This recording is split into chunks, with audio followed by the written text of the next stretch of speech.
is our 30th birthday present to ourselves, really.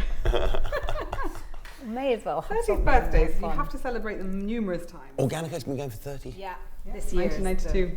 Wow. Yeah. Should have planning camera. Yeah. A long time, isn't it? I see it as a public health nutritionist. I see this crisis of metabolic syndrome hitting Ireland that is going to be totally unaffordable. And quality plant-based organic agriculture is a key element to address that. I'm Steve Collins. I'm originally a medical doctor. I spent 35 years doing famine and war relief. And this was really an exit strategy. I've got a young family, so I've been looking around for different things to farm, and I've sort of landed on blueberries. Oh, wow.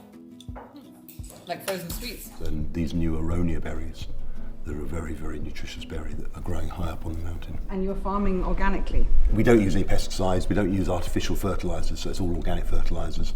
A lot of wood mulch. You know, we've got very little soil up here. We're high up. This house is at 150 metres, and the farm goes right up to 300 metres. And so we're really having to create soil in a lot of the fields. And we're doing that through thick wood mulch, and then that rots down, and we do it every other year. And so gradually we're building up sort of beds for the blueberries. And where do aronia berries? Where are they? Like, what's the? They were a North American Indian, Native American Indian berry, and they're a medicinal food. They used to use them for sort of, you know, if they got sick. And they've got the element in superfoods that makes them super is that they're called polyphenols. Yeah.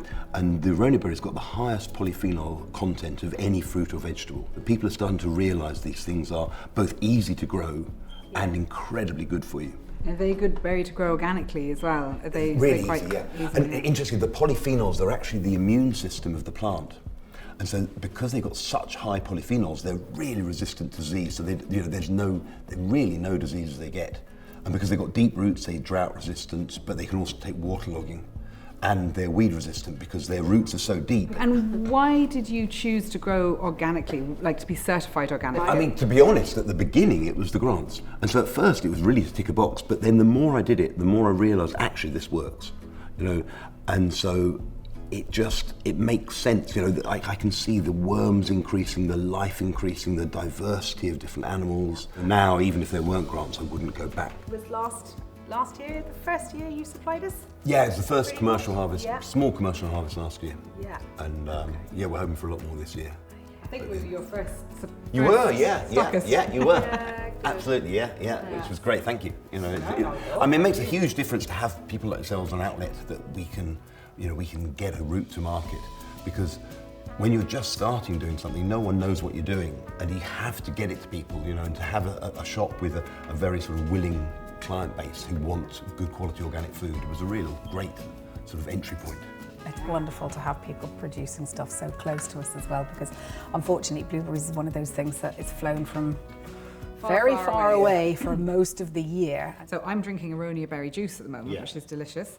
And this is how you're planning on selling them, more than fresh? They're not really that nice to eat, but they make a lovely juice. Most juices are bad for you, but because they're very low sugar, and they've got a very good type of sugar, a sugar called sorbitol, which actually feeds the microbiome. It gives it quite a unique taste. And aronia juice has been shown in good quality studies to reduce the peaks of blood glucose after eating.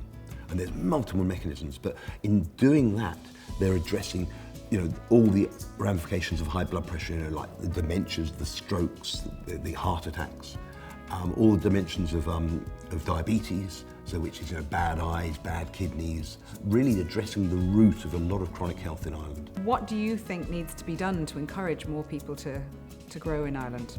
More of a push to, basically a public health push, to have joined up thinking, which is putting your public health policy, same as your agricultural policy and your environmental policy, to join those together. That is the route of encouraging people to become organic, because then it's obvious you need plant-based organic growers, because we're going to have to meet those demands for public health and for environmental targets.